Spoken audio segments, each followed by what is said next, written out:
Vanessa the experience with the culture of Zappos found her job, but her life outside of work too. Exactly is it that she is referring to when she says culture? Is international culture, why it is important, how it is created, and examples of successful cultures.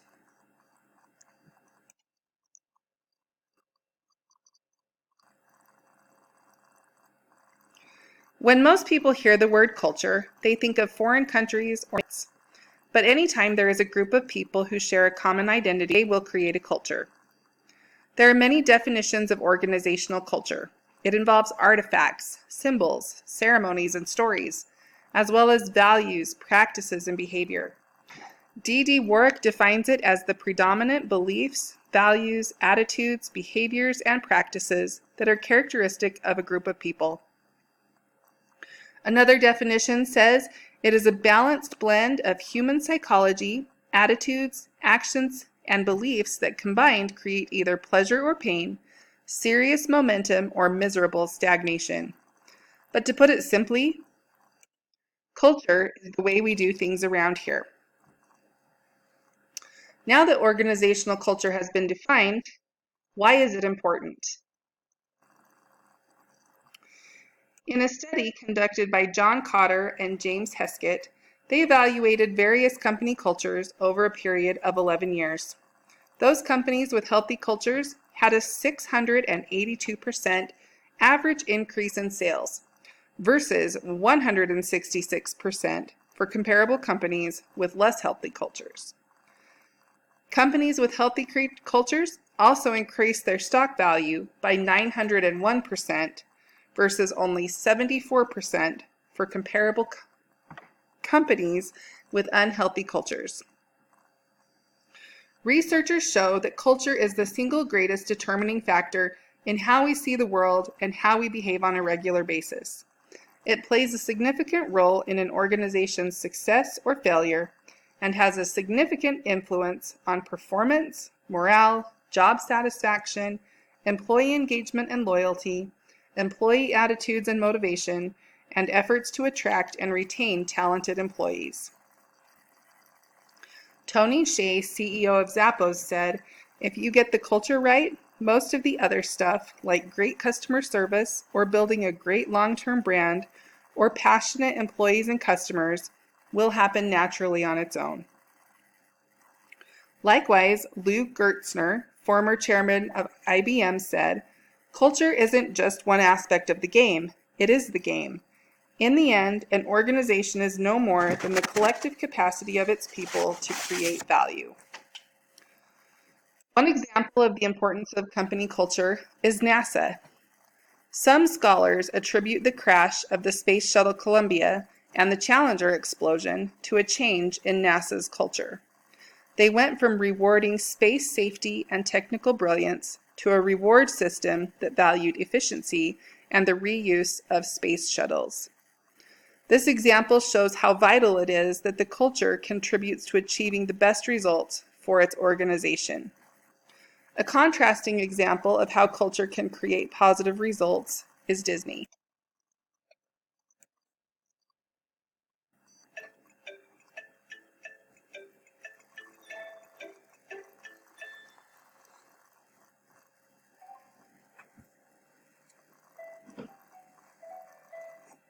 Maya Angelou and many other people think that people don't care how much some like leaders make sure you care for other people.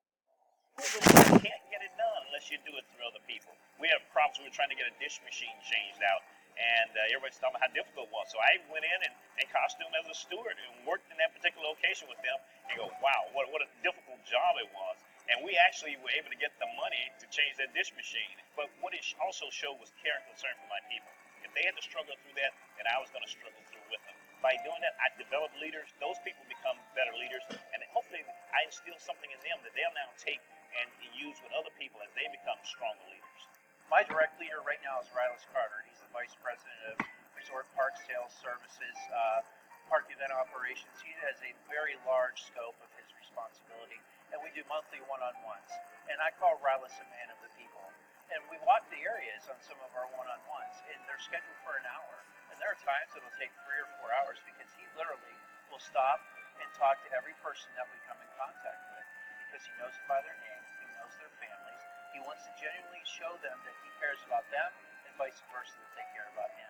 And I emulate what he does for our organization. It's the successes that come from the extra time that we show caring our customers that we care, it pays off in huge dividends down the road.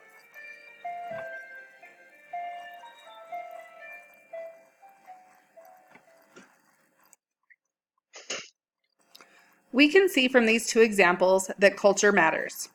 One experienced great tragedy, and another sees big payoffs from creating a culture that cares about people. Now that we have discussed the importance of culture, let's discuss how it is created and influenced. Some wonder if culture is the cause or result of organization practices.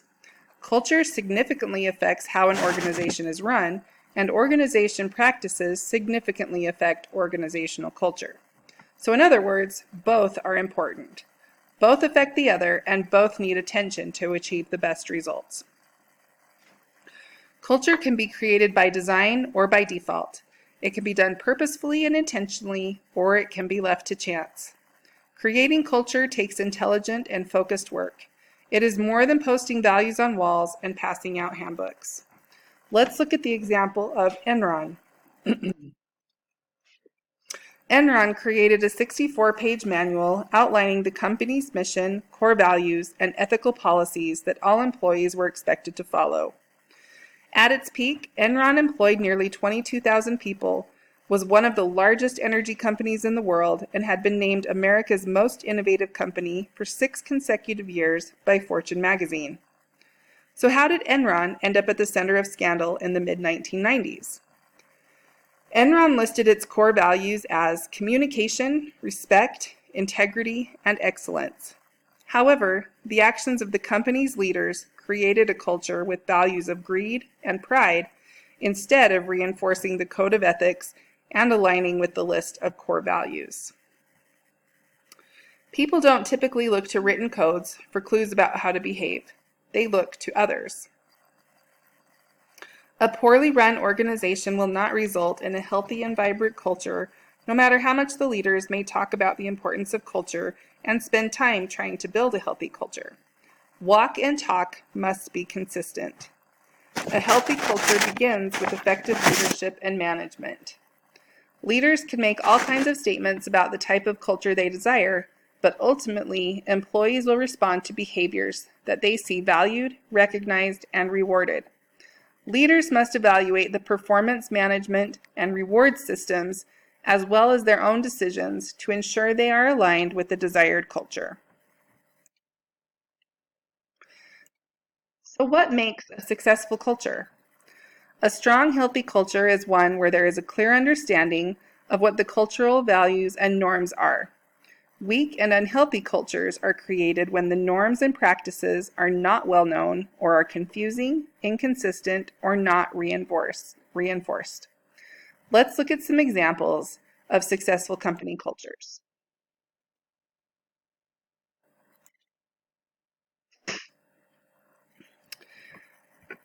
Zappos is a well-known company renowned for their excellent customer service. Zappos didn't start out with a formal statement about core values. In fact, it didn't have one for the first 6 years of its existence. CEO Tony Hsieh focused first on creating a culture around the happiness of its customers and employees. When employees pressured him for a formal statement of values, Hsieh emailed everyone in the company asking for input. Zappos leadership did not lead with a statement of core values. Instead, Hsieh created and reinforced a culture that held these values and let the employees themselves declare it. A large part of the hiring process at Zappos centers around the culture. Hsieh said, "We have actually passed on hiring a lot of really talented people that we know could make an immediate impact on the top or bottom line, but if they're not a culture fit, we won't hire them." He also said, "We only hire happy people and we try to keep them happy. You can't have happy customers without happy employees, and you can't have happy employees without having a company where people are inspired by the culture." At Zappos, employees are encouraged to make friends on the job. Managers are encouraged to spend 10 to 20% of their time socializing with team members outside of work. There is less separation of work and life. Zappos is a lifestyle. Another great example is Netflix. Netflix relies on logic and common sense instead of formal policies. Patty McCord, Netflix's former chief talent officer, said, "If you're careful to hire people who will put the company's interests first, who understand and support the desire for a high-performance workplace, 97% of your employees will do the right thing." The company expense policy is 5 words long. Act in Netflix's best interest. Instead of micromanaging, Netflix aims to hire good people and expects them to behave like adults. They abolished formal performance reviews and encourage employees and managers to have conversations about performance as a natural part of their work. They also abandoned formal vacation policies and told salary employees to take whatever time they felt was appropriate. The culture at Netflix has helped them to be very successful. During 2013, its stock more than tripled, they won 3 Emmy Awards, and their U.S. subscriber base grew to nearly 20 million. Both companies place a high value on both customer and employee happiness and satisfaction.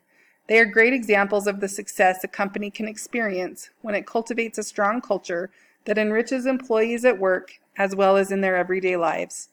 They demonstrate the critical role that culture plays in determining a company's success. As organizational leaders make a more concerted effort to develop a strong culture in their organizations, they will enjoy many benefits and reap great rewards.